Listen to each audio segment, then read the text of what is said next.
मुदित मनादरे दुर्या छनादासित सरगी गण गण समेधा सुखनिधि लभन्ते सद्भक्त्या शिव सुख समाजं किमु तदा महावीर स्वामी नयन पथिगामी भवतु मे महावीर स्वामी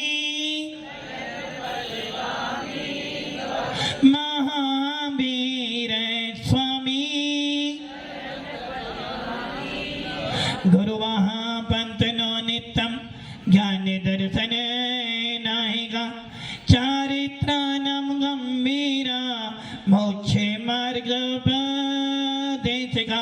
पंच परमेष्टि भगवान की, एक राधिनाथ भगवान की, अंतिम शासनपति भगवान महावीर स्वामी की, आचार्य श्री कुंद कुंद भगवंत की, आचार्य श्री विमल सागर जी महाराज की, आचार्य गुरुदेव सनमती सागर जी महाराज की, 3 कम 9 करोड़ मुनि राजों की, बोले आचार्य सांजनवनी माता और की। दोनों हाथों को ऊपर करके जयकारा लगाएंगे। बोलिए आचार्य गुरुवर श्री सुंदर सागर जी महामुनि राज की, बोले समस्त मुनि संघ की नमोस्तु। भव्य आत्माओं, गलत बात है आपकी। मतलब कि धर्म सभा में बैठकर भी यदि आप पक्षपात करते हो तो अच्छी बात है।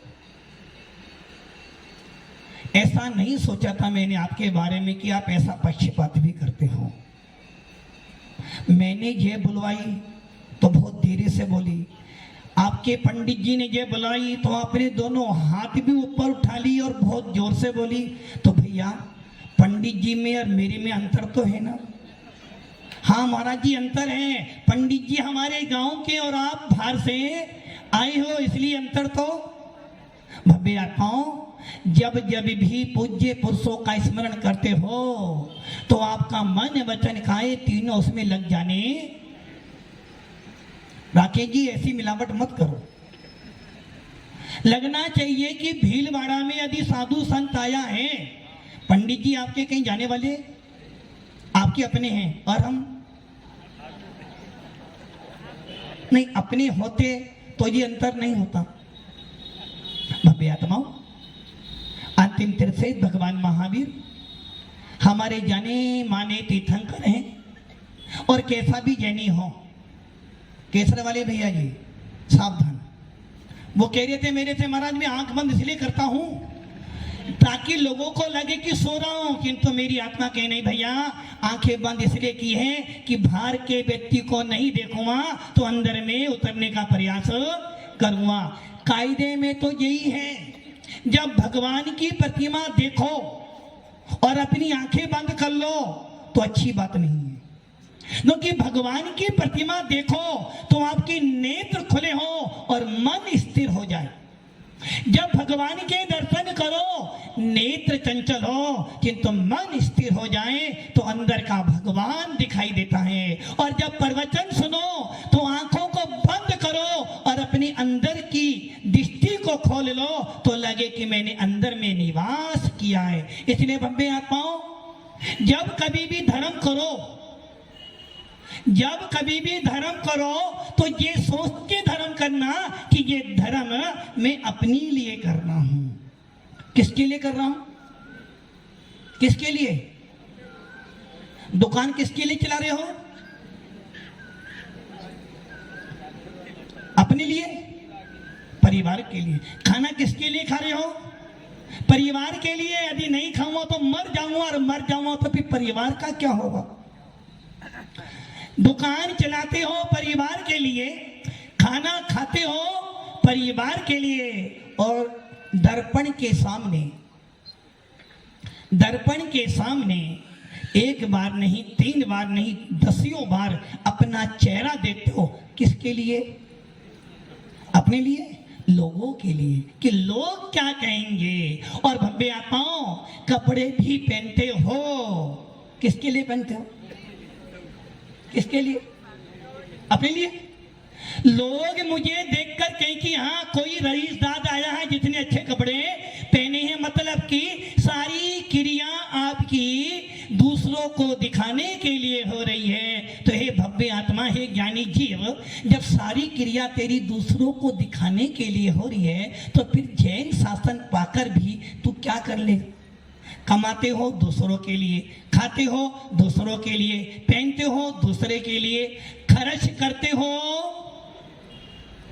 बोलो दूसरों के लिए, तो अपने लिए अरे महाराज अपना क्या, 2 दिन की जीवन है, 4 दिन मांग के लाए थे, 2 दिन तो गुजर गए, 2 दिन और निकल जाएंगे। अब आप सोच लो कि सारी लाइफ आपकी पर के लिए जी रहे हो तो अपने लिए कल्याण का मार्ग कम निकालोगे। हम अंगद जी, आप सवेरे सवेरे जल्दी आ जाते हो, क्यों आते हो? नहीं देखो अब मिलावट हो गई। अब तो वो इसलिए जल्दी जल्दी आते हो, उन्हें पता भैया मुझे अध्यक्ष बनाया तो मेरी ड्यूटी तो, यदि ये अध्यक्ष ना हो तो ये भी 9 बजे आते कि भैया प्रवचन सुनने जाना है। काम मेरा सिर्फ सुनने का है, व्यवस्था करने का काम तो, मतलब कि आपने अपनी जिम्मेदारियों को दूसरों के ऊपर सौंप दिया है। भव्य आत्माओं, परिवार तुम्हारे बिना भी क्या करें? अरे महाराज आपको क्या पता, यदि एक दिन घर में खाना ना बनाए तो महाभारत, यदि एक दिन घर में जरा का कुछ बोल तो दो एकदम लड़ाई हो जाती है। और महाराज आप क्या जानो, आपने देखा क्या संसार, हमसे पूछो कैसे धन कमाना पड़ता है। सवेरे शाम खून पसीना एक करते, जब जाकर 2 टाइम की, किसके लिए हमारे 2 टाइम की रोटी शांति से मिल जाए। क्यों पंडित जी, सही है ना? 2 टाइम के खाने के लिए पूरे दिन कोलू के बैंक की तरह पिलते रहते, और इधर देखो साधु संतों को 1 टाइम खाते हैं और उस 1 टाइम के लाखों लोग उनको आदर से बुलाते हैं, कोई टेंशन नहीं। आप कितने हाथ से खाते हो? 1 हाथ 2 हाथ से नहीं खाते आप, 1 हाथ से, 2 हाथ से कमाते हो और 1 हाथ से खाते हो। और ये साधु ना कोई कमाते फिर भी 2 हाथ से घी वाली रोटी खाते रहते। भव्य आत्माओं, सोचो अपना जीवन, आपका जीवन कहां जा रहा है? आपके पूरे 24 घंटे रात में सोते समय भी कितनी चिंता होती है। सवेरे उठना है, ऑफिस जाना है, बच्चे को स्कूल भेजना है, वो उसको ये माल देना, और इनको चिंता है सवेरे सवेरे टिफिन बनाना है, सफाई करनी है, बच्चों को स्कूल भेजना है, और उनके लिए वो कह रहे चाय बनानी। देखो मतलब कि आपकी लाइफ पूरी किसके लिए जी रहे हो? पर के लिए। अब आप ये सोच लो, भगवान महावीर का शासन मिला, वीतराग शासन मिला, और वीतराग शासन कह रहा है कि हे आत्मन, हे ज्ञानी, हे ज्ञानी, देखो कितना समझदार था वो, चुपचाप आया, परिक्रमा लगाई और चला गया। और यदि कोई जैन व्यक्ति आता, पहले महाराज के पास आता, दर्शन करता, फिर नीचे बैठता, फिर चावल चढ़ाता, फिर सबसे पीछे जाकर, तो देखो लो, पशु भी आपसे ज्यादा, पशु भी आपसे ज्यादा समझदार है क्या? देखो पशु कोई भी रात में नहीं खाता, कोई भी पशु रात में, जैसे ही सूर्य अस्त हुआ सारे पशु उड़ उड़ कर अपने अपने घर में घुस जाते हैं, और जैसे ही रात होती है आप सब लोग अपने अपने घर से बाहर निकल जाते हो। किसके लिए? अब आप सोच लो, हम कौन हैं? भगवान महावीर के वंशज।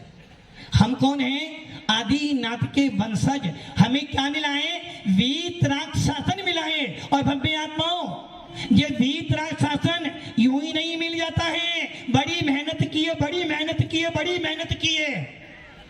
जब 6 डाला पढ़ते हो, उस 6 डाला की पहली ढाल में छंद आता है, काले अनंत निजोज मजार बीत्यो एक इंद्रिये तनधार। राकेश जी को याद आ रही है बनते, बोले महाराज पढ़ाई लिखाई की बात तो मुझसे पूछना मत, हाँ, मुझसे तुम ये पूछ लो कौन सी पंक्ति आने वाली है, कौन सी जाने वाली है, और कौन कौन से महाराज मंदिर में आए थे, और मैंने कितने कितने काम किए। सही है ना राकेश जी?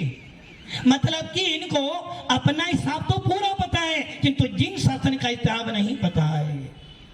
भव्य आत्माओं, आचार्य भगवंत कुंद कौन स्वामी कह रहे हैं, या मैं कह दूं जिन शासन कह रहा है कि हे भव्य जीव, किसी भी संप्रदाय में चले जाना, कहीं भी तुमको ज्ञानी नहीं बोला जाता है, किंतु भगवान महावीर का शासन देखो, तुमको क्या कह रहा है, हे ज्ञानी आत्मा। क्या कह रहा है? ज्ञानी हो, ज्ञानी हो। एक भैया तो हाँ कह रहे हैं हम ज्ञानी हैं, ज्ञानी हो।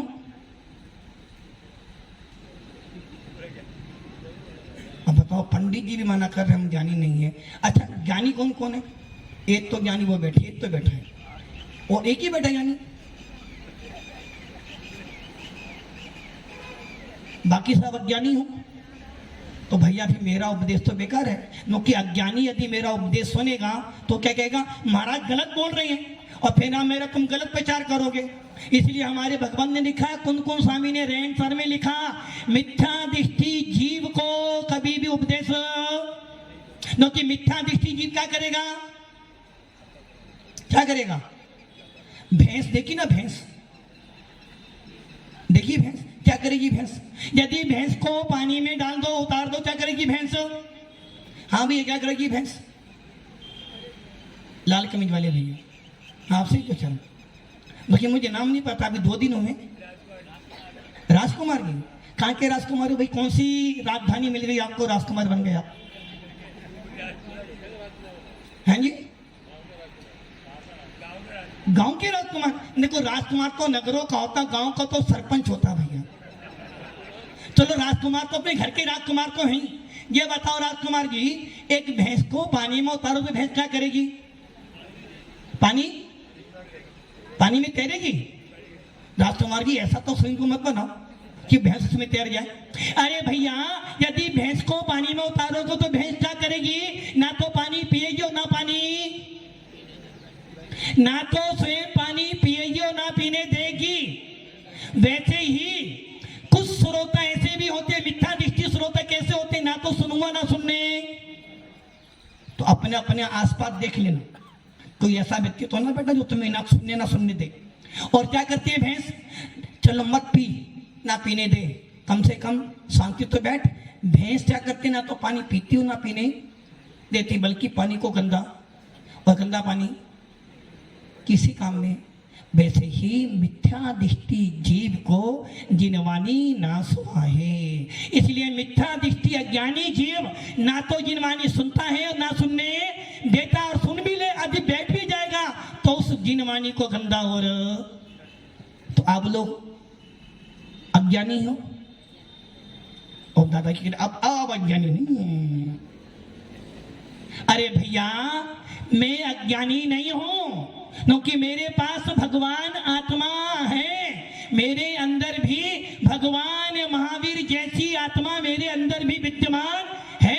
मुझे भगवान महावीर का शासन मिला है, और भगवान महावीर का शासन किसी कायरों को नहीं मिलता है, सूरवीरों को मिलता है। इसलिए हमारे सारे तीर्थंकर कौन थे? क्षत्रिय। और ये भव्य आत्मा ध्यान रख लेना, जो धर्म में सूरवीर होते हैं वो ही कर्मों में सूरवीर होते हैं। इसलिए हम लोगों को वीतराग शासन मिला है। पूरे विश्व के अंदर सबसे ज्यादा मजबूत शासन यदि कोई है तो वो है वीतराग शासन, और उस शासन में हमारा जन्म हुआ है। हर संप्रदाय वाला कहता है मेरी शरण में आ जा, मैं तुझे भगवान बना दूंगा। किसको भगवान बनना है? देखो, अभी भी मजबूरी में कह रहे हैं, हाँ महाराज आप कहते हो तो बन जाएंगे, वैसे हमारी इच्छा तो, हाँ भैया भगवान बनना है। देखो, अभी सोचने पहले घर वालों से पूछूं फिर सोचूंगा महाराज। अरे भव्य आत्माओं, हर संप्रदाय कहता है मेरी शरण में आ जा तुझे मैं भगवान बना दूंगा, किंतु वीतराग शासन कहता है जब तक मेरी शरण में आता रहेगा 3 काल में भगवान नहीं बनेगा। मेरी शरण छोड़ अपनी शरण में जाएगा तो तू उसी क्षण भगवान बन जाएगा। अब किसको भगवान बनना है? बनना है? देखो अभी मना करूंगा, भगवान नहीं बनना। अब कह रहे हैं ऊपर वाले की कृपा हो जाए तो। अरे भैया सुनते सुनते 2015 से सुनते सुनते 2024 आ गया। 2015 में आपने विशुद्ध वाणी सुनी थी और प्रत्येक विशुद्ध वाणी का लक्ष्य एक ही था भैया, अपने अंदर झांक, अपने अंदर के परमात्मा को देख, अपने आप को देख, भगवान को देखना है तो बाहर मत ढूंढ, अंदर ढूंढने का प्रयास कर। और हम क्या ढूंढ रहे हैं भगवान को? भैया भगवान का है वाइट भीतर दिखा मेरे को यार, मतलब कि मेरी सुनी सुनाई मेरा ही बात मेरे ऊपर डाल दिया तुमने तो। हवा भैया भगवान मंदिर में भगवान नहीं है। मेरे मन मंदिर में आने पधारो महावीर भगवान। भगवान कहाँ बैठे? मन में, मंदिर में। मन है आपके पास? पक्का? कितने मन है आपके पास? बस बैठ जाओ। अब तेरी यही बात गलत। अरे भैया कम से कम भगवान छोड़, शरीर के बारे में तो जानकारी कर ले। कितने मन है तेरे पास? एक ही मन। मन कभी अच्छा होता कभी बुरा भी होता है। होता है? अच्छा कब होता है? जब दुकान पर जाते हो। और जब महाराज के पास जाओ तो बुरा। महाराज कहने अभी त्याग कर, अरे कहाँ फंस गया महाराज के पास आकर में, तो मन बुरा हो गया। और दुकान पे जाओ अच्छे अच्छे महात्मा गांधी आ रहे तो बहुत अच्छा। महाराज आपको पूछो मत, आज का दिन तो बहुत अच्छा गया, बहुत अच्छा गया। भाई क्यों गया अच्छा? अरे महाराज आज तो ऐसा व्यापार चला, ऐसा व्यापार चला, खाने की फुर्सत भी नहीं मिली। और दूसरे दिन महाराज के पास गए, अरे भाई महाराज मैं क्या? अरे महाराज आज आपने पूरे दिन मुझे यहाँ बिठा लिया, दुकान बंद करनी पड़ी, 2 घर तो टूट गए मेरे हाथ। अरे भैया मन अच्छा भी होता बुरा भी। कितने मन हो गए अब तेरे पास? एक अच्छा मन एक बुरा मन, एक मन घर वाला एक मन महाराज जी वाला। नहीं, घर जाओ तो लगता है महाराज के पास जाओ, और महाराज के पास आओ तो अब महाराज कब थोड़े में घर जाऊं। तो मन कितने हो गए? अच्छा और बुरा। अच्छा मन कहाँ रहता है? अच्छा मन कहाँ पे रहता है? क्या कह रहे भैया? अच्छा मन कहाँ रहता है? दुकान पर देख लो। हाँ, अब तुम्हारे अध्यक्ष मोदी यदि गड़बड़ी करेंगे तभी कैसे काम चलेगा भैया?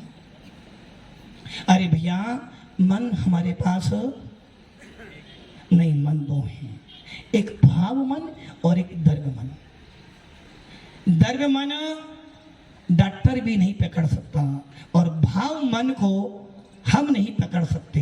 भाव मन का मतलब है जो तुझे बार बार प्रेरित करे, जो तुझे बार बार शुभ काम करने के लिए उत्साहित करे, वो भाव मन है। और द्रव्य मन जो तुझे बार बार उस भाव मन के बल पर भाइयों में काम करने की प्रेरणा देता है, उसे द्रव्य मन कहते हैं।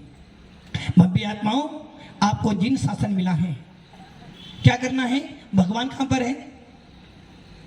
वो दादा करे मंदिर में बैठा भगवान मंदिर में। अरे भाई मंदिर का भगवान तुम्हारा भगवान नहीं है। वो मंदिर वाला भगवान किसका है? हाँ भैया, मंदिर का भगवान किसका है? तुम्हारा है। वो कह रहे सबके हमारा भगवान। भगवान कभी किसी एक के होते हैं, भगवान को सबके होते हैं। महाराज किसके? तुम्हारे नहीं है क्या? तुम्हारे ही हैं महाराज जी। हाँ भैया, महाराज तुम्हारे ही हैं, सबके। भगवान तुम्हारे ही हैं? नहीं, सबके हैं। अध्यक्ष जी आपके आपका कौन सा मंदिर है? आपका कौन सा मंदिर है? अरे आपका कौन सा मंदिर? आपका मंदिर देखो, कह रहे सोपासना मंदिर मेरा ही है, और वो शांतिनाथ मंदिर, वो शास्त्रीनाथ का मंदिर आपका नहीं है ना? नहीं भैया, तुमने बोलो आप किस मंदिर में जाते हो?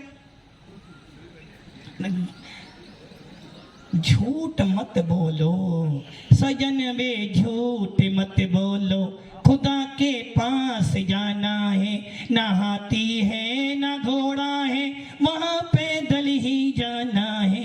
हाँ जी राकेश जी, कौन सा मंदिर आपका? सुभाषण मंदिर। मतलब कि क्या हो गया, वो भगवान किसके हैं जो मंदिर में बैठे हैं? सबके हैं ना? अजय महाराज किसके हैं? सबके हैं। फाइनल?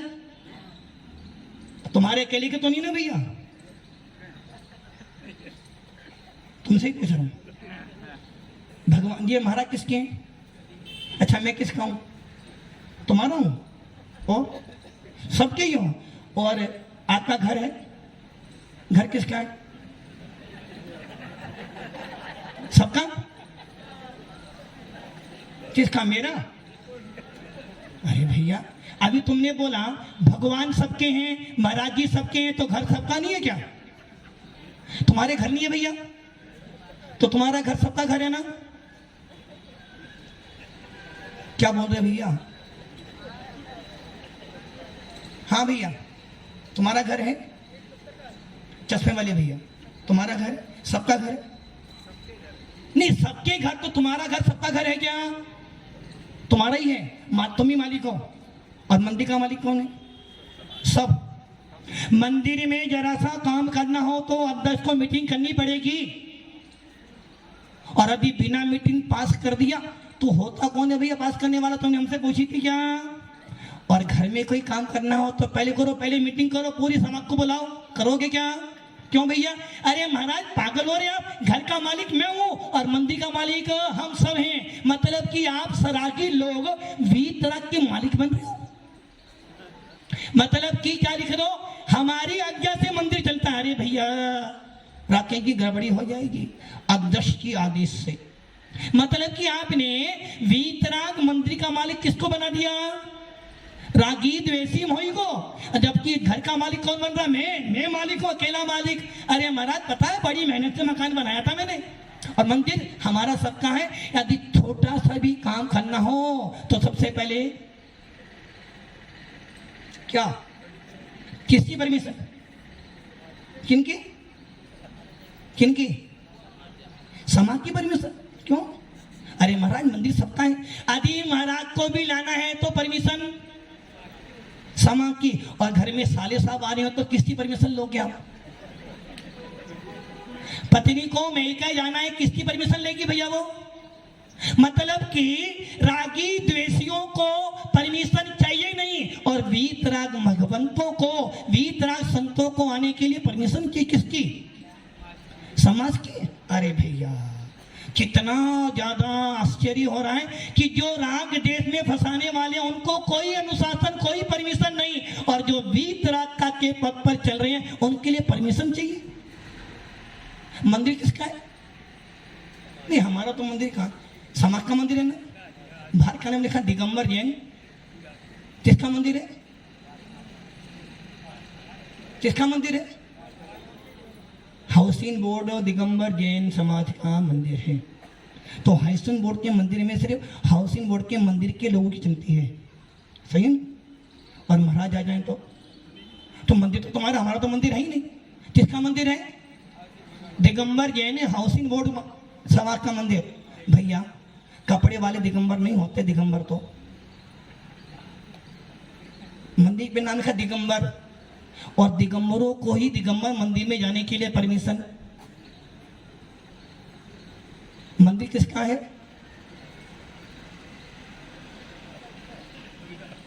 अभी तो आपका, आपके जाने के बाद हमारा हो जाएगा। वाह भैया वाह, कितनी आश्चर्य की बात है कि वीतराग मंदिर है, दिगंबर मंदिर है, और दिगंबरों को ही परमिशन। अरे भैया मंदिर का मालिक आप नहीं हो, मंदिर के मालिक तो उन जैसे बनने वाले ही। दिगंबर लिख दिया तो किसी दिगंबर साधु को मंदिर में जाने के लिए कोई परमिशन, तुम्हारे घर में जाने के लिए तो परमिशन चाहिए। क्या राकेश जी सही बात है?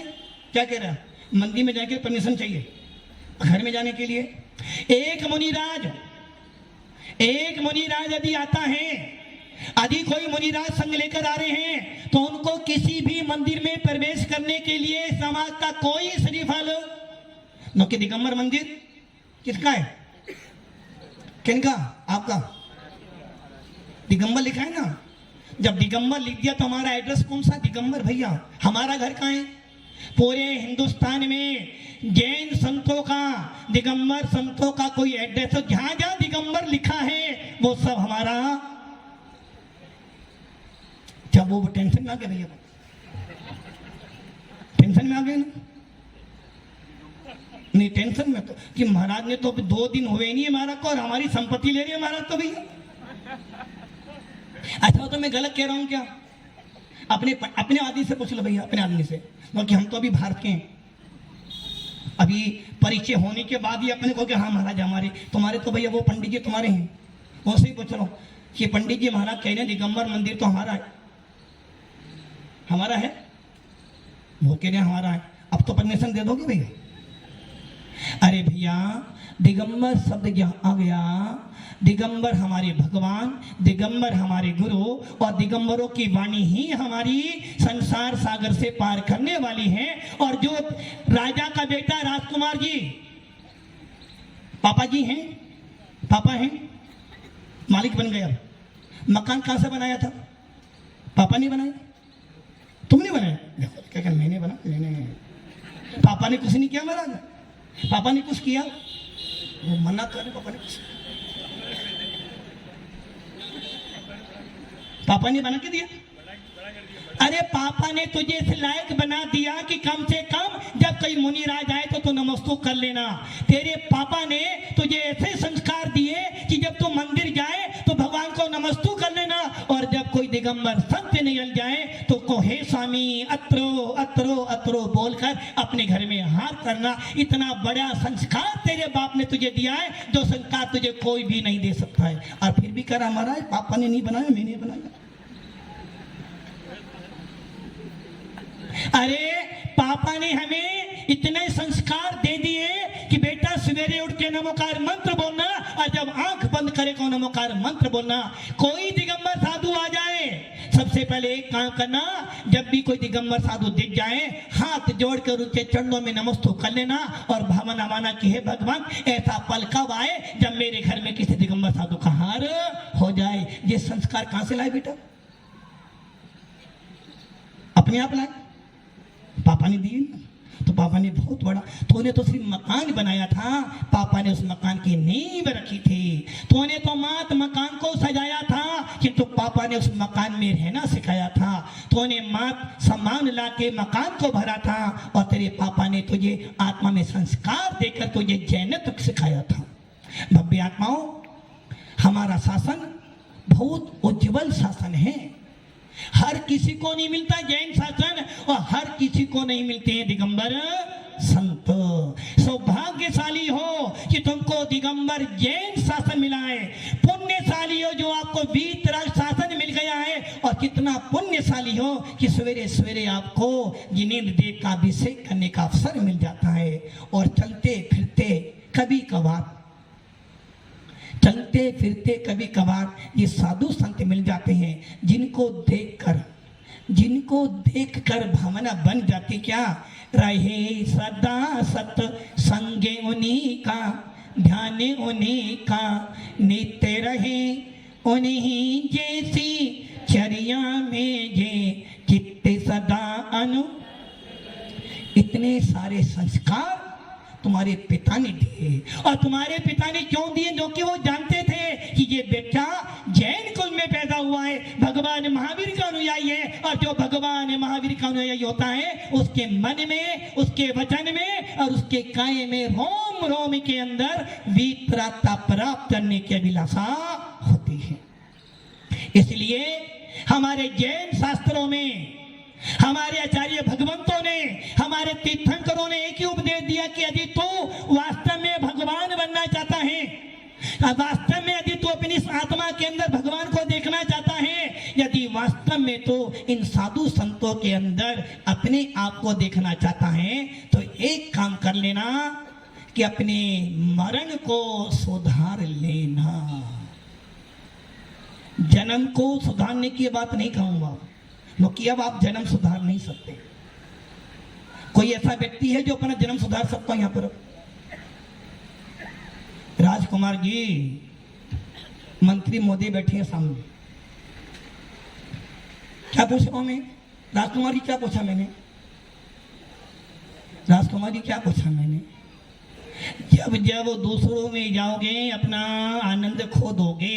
यदि खाना खाने बैठे हो राजकुमार जी, अब पर आप पास में कौन बैठे हैं? साले साहब।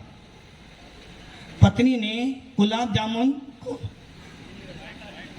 वाइट वाला ही बैठा है, चलो पास में आप बैठे हो और पास में ही साले साहब बैठे हैं। पत्नी ने क्या करा? भाई भैया कम कम आता है, ये तो डेली घर में ही रहते हैं, तो क्या करा? आपके पास में तो रख दिया क्या? बेसन की बर्फी, और इनके पास गुलाब जामुन। अब आप बर्फी खाते रहे हो, जिन तो क्या कर देख लिया, गुलाब जामुन तो उसे दिया, मुझे दिया ही नहीं। क्या हुआ? अपना आनंद भी, बर्फी का आनंद भी। वैसे ही जब जब पर में जाओगे अपना आनंद भूल जाओगे। जब जब भी ये निश्चित है, कोई भी हो, यदि साधु संत भी बन गए हम लोग और हम ये सोच लें कि ये सब मेरी बात सुन रहे हैं, ये सब मेरी बात सुनिए, और अच्छा आएगा, और आनंद आएगा, और आनंद आएगा, तो समझना हमारा आनंद गया। यदि मैं ये मान लूं जितने लोग ये सब बैठे मेरा उपदेश सुनने बड़ा आनंद, अब तो मेरी जय जयकार होगी, तो समझना मेरे अंदर का आनंद गया। और तुम ये सोच लो महाराज हम ही देख रहे, महाराज हमारी तुम्हें, हमारा किसकी है भैया? देख लो अभी भी कह रहा हमारा सबकी तो हो, तुम्हारी तो है ही नहीं। तुम्हारे भी हैं और सबके भी हैं। अरे भैया जब अपने माता पिता की नहीं तो तुम्हारे कहां सोच सकते हैं भैया? हम तुम्हारी कहां सोच सकते हैं भैया? यदि हम ये मान ले कि तुम सब मेरी बात सुन रही हो तो ये गलती मेरी हो रही है। उसी प्रकार भव्य आत्माओं, जब जब पर में जाओगे, निश्चित है जब जब पर में जाओगे ना, अपने अंदर के परिणाम खराब होते हैं। जब जब भी बाहर में जाओगे देखोगे, मन कहता है आत्मन तूने क्यों बाहर में देखा? ना तू देखता ना परिणाम। तूने तो बोला बहुत, तूने तो बाहर में बोल दिया, तुझे अकल नहीं है क्या? क्या हुआ? तूने तो ये शब्द बोला था कि ये सुधर जाएगा। वो व्यक्ति बेचारा सामने गया, वो रात भर सोता रहा, मुझे राकेश जी ने नहीं महाराज जी ने मुझे बोल दिया अकल नहीं है। महाराज ने कैसे बोल दिया मेरे को अकल नहीं है? अब वो रात भर दिन भर यही सोचते सोचते अपने कर्म बांध रहा है। अरे भैया पर में जाओगे तो ऐसी टेंशन लोगे, घर जाना और ये सब पत्नी को बोल दो, हाँ भैया आज ये काम कर लेना। पत्नी को इस शब्द बोल दो, क्या होगा? अरे झगड़ा छोड़ो, 2 टाइम की जो रोटी मिलती थी ना वो भी मिलना। रोटी तो मिलेगी किंतु खामती से खा नहीं पाओगे। उसी प्रकार ये सोच लो, जब जब भी पर में जाओगे टेंशन बढ़ेगी। इसलिए भगवान महावीर का शासन कहता है, हो स्वतंत्र निश्चल निष्काम ज्ञाता दिष्टा आत्म। जब जब अपने में देखोगे आनंद ही आनंद आएगा, और जब जब पार में बाहर में जाओगे तो अपना आनंद भी चला जाएगा। बाहर में वो ही जाए जो अपने अंदर में प्रवेश कर चुके हैं, पर वस्तु को वो ही देखें जो अपनी वस्तु में संतुष्ट हो चुके हैं। जो अपनी वस्तु में संतुष्ट नहीं है वो बाहर जाएंगे तो अपनी वस्तु को भी खो। थाली में 2 सब्जी रोटी आ गई है, शांति से खा रहे थे दादाजी, शांति से खा रहे थे। इतने में ही क्या हुआ, बेटे के पास पोते के पास एक मिठाई आ गई। क्या हुआ? 2 सब्जी रोटी का आनंद जो था वो तुरंत एकदम। राकेश जी ने सोचा महाराज को लाए तो हैं, राकेश जी महाराज को लाए तो हैं, और पहली बार महाराज आए, हम जानते तो नहीं कैसे महाराज हैं। अब पता नहीं मैं ले तो आया हूँ, भीलवाड़ा के लोग कभी मेरे कपड़े ना फाड़ दे कि तुम कौन से महाराज को ले आया भैया। जानना पहचान तो मेरा मेहमान है ना राकेश जी, सही बात है ना? जानते हैं नहीं, महाराज को ले आए हैं और महाराज को ले तो आए। अब महाराज को इतनी भी अकल नहीं आ रही कि सबको तो नाम बुला रहे, मुझे बुलाते ही नहीं महाराज। ऐसे महाराज हमें नहीं चाहिए। अरे भैया जब जब भी बाहर में जाओगे अपना आनंद खो दोगे। इसलिए भगवान महावीर का शासन कहता है, घर में रहो या जंगल में रहो, श्रावक रहो या साधु संत बन जाओ, यदि तू पर में जाएगा तो अपना आनंद खो देगा और अपने निज में रहेगा तो घर में रहते रहते भी तुझे आनंद आ जाएगा। और यदि तू पर में जाकर साधु बन जाता है तो आनंद आने वाला। इसलिए महाराज हम साधु बनते ही नहीं, घर में रहते आनंद ही आ रहा है। एसी चलता है, एसी चल रहा है, पेट भरा हुआ, अभी कह रहे हैं भैया कौन हूं मैं? भगवान आत्मा हूं मैं। क्या चल रहा है? एसी चल रहा है, बोतल पानी की फ्रिज की रखी ठंडी ठंडी, और क्या कह रहे हो? भगवान आत्मा हूं मैं। अरे भैया इतने भी ज्ञानी मत बनो कि एसी में बैठकर भगवान आत्मा का आनंद लो। यदि एसी में बैठ के भगवान आत्मा का आनंद आता तो कौन कौन स्वामी भी एसी में बैठकर समय सार को लिख देते। आत्मा का आनंद भोगों में नहीं आता, आत्मा का आनंद इन संसार की वस्तुओं में नहीं आता। आत्मा का आनंद तो अपने अंदर ही आता है। जब जब अपने अंदर जाएगा, जितना जितना अपने अंदर में उतर जाएगा उतना उतना आनंद तेरा बढ़ता जाएगा, और जितना जितना बाहर में जाएगा उतना उतना अपने आनंद से दूर हो जाएगा। इसलिए उमा स्वामी कह रहे हैं कि तेरा जन्म अब बदलने वाला, तो जन्म तो ले चुके हो और इतने बड़े हो गए हो कि अब तुम बच्चे भी। अब क्या करना? अब क्या करना? मरण सुधारना। और मरण सुधारने के लिए उमा स्वामी कह रहे हैं मारनांते किंस लेखना जोशिता।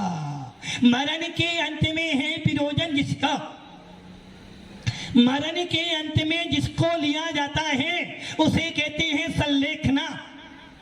मरण के अंत में अर्थात अब मरण तो होना निश्चित है, जाना तो क्या हुआ? नहीं, हमारा जाना तो पक्का है, लेकिन अभी जाने वाला नहीं हूं। राकेश जी ये टेंशन निकाला कि कम जाने, जल्दी जाने वाला नहीं हूं। राकेश जी जल्दी जाने वाला नहीं हूं। क्या कह रहे? हमारा टेंशन क्यों दे रहे हमें? जाना है, जाना है क्या?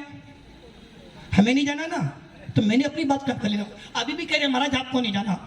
सबको जाना निश्चित है और अपने अपने समय पर सबको जाना पड़ेगा। तीर्थंकर भी आ जाए तो तुम्हें रोको।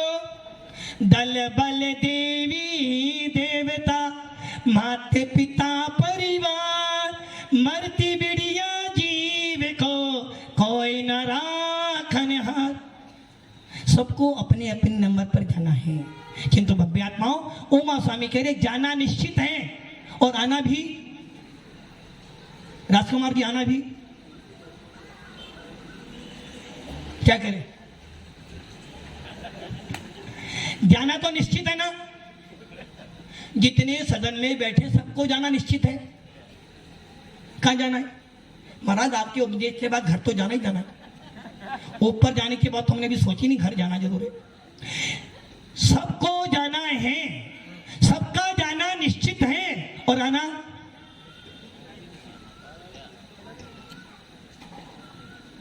आना इस पंचम काल में जो भी जाएगा उसका आना तो निश्चित है। जाना भी निश्चित है, आना भी निश्चित है। इसलिए उमा स्वामी कहने भैया जाना निश्चित है, आना भी निश्चित है। कहां जाओगे दादाजी? कहां जाओगे? नहीं, निगोद में अधिक जैन शासन पाकर भी निगोद में जाना पड़े तो फिर जैन लिखने का मतलब क्या हुआ? यदि मुनिराज बनकर भी निगोद में जाना पड़े तो महाराज बनने का फायदा क्या?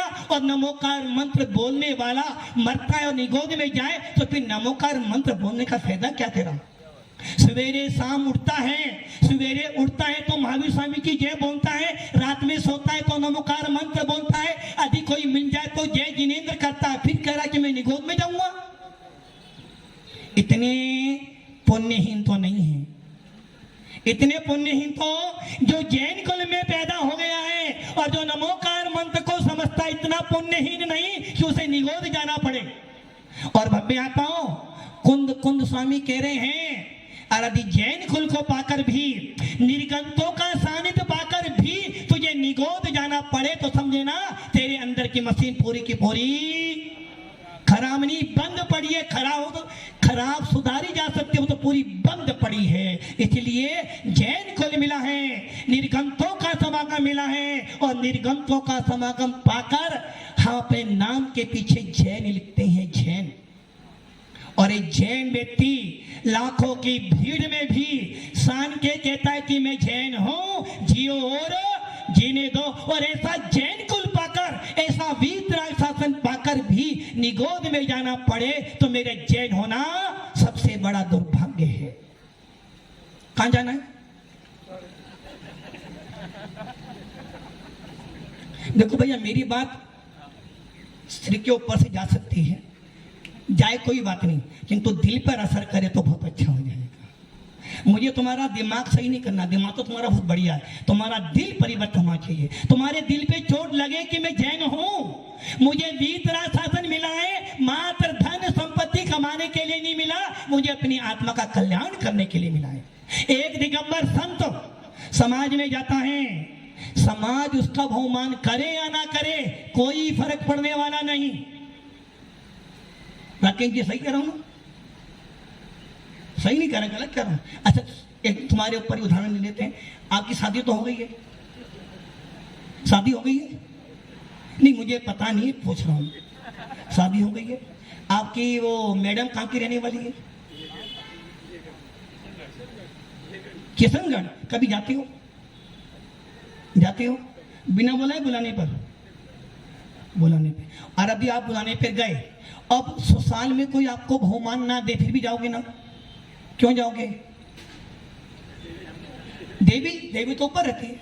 अरे कोई मेरा सम्मान करे ना करे, मैं कुंवर साहब तो, दामाद तो, अब कोई ना पूछे तो ना पूछे, दुनिया के पूछने से दामाद नहीं हो, न कि बैंड बजा कर लाया था इसलिए दामाद हूं। सही है ना?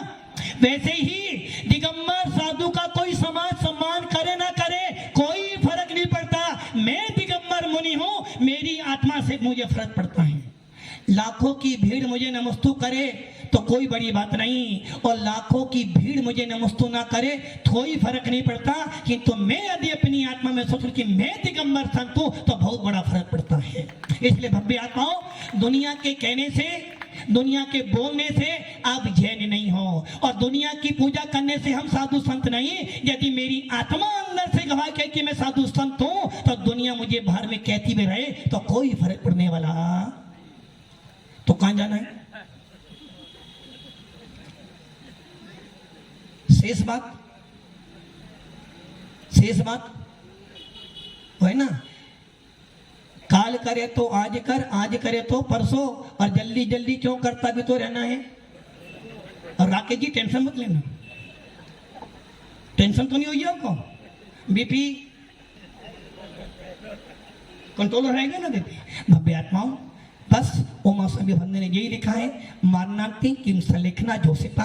मरण के अंत में जब लग रहा है कि मरण तो होना ही है, कायर भी मरता है, सूरवीर भी मरता है, अधिक कायर को भी मरना है, सूरवीर को भी मरना है, और हम भगवान महावीर के शासन को नहीं, क्यों कायर से मने, सूरवीरता से मरेंगे। ऐसा मरण करेंगे कि जाने के बाद हमें लगे कि नहीं, मुझे किस गति में जाना है, मैं निर्णय अपना कर लूं। इसलिए भव्य आत्माओं, मरण के अंत में जो धारण की जाती है उसे सलेखना कहते हैं, और उस सलेखना के अंदर विशेषता होती है। जो सीता उत्साहित, मरण के लिए भी उत्साहित हो जाओ। जन्म का आनंद तो हर कोई बनाता है, हर संप्रदाय, हर विश्व का व्यक्ति जन्म का आनंद बनाता है, किंतु मात्र पूरे विश्व के अंदर एक वीतराग शासन ऐसा है जो मरण का भी आनंद बनाता है। ओम नमः सिद्धेश्वराय। बोले आचार्य गुरुवर श्री सुंदर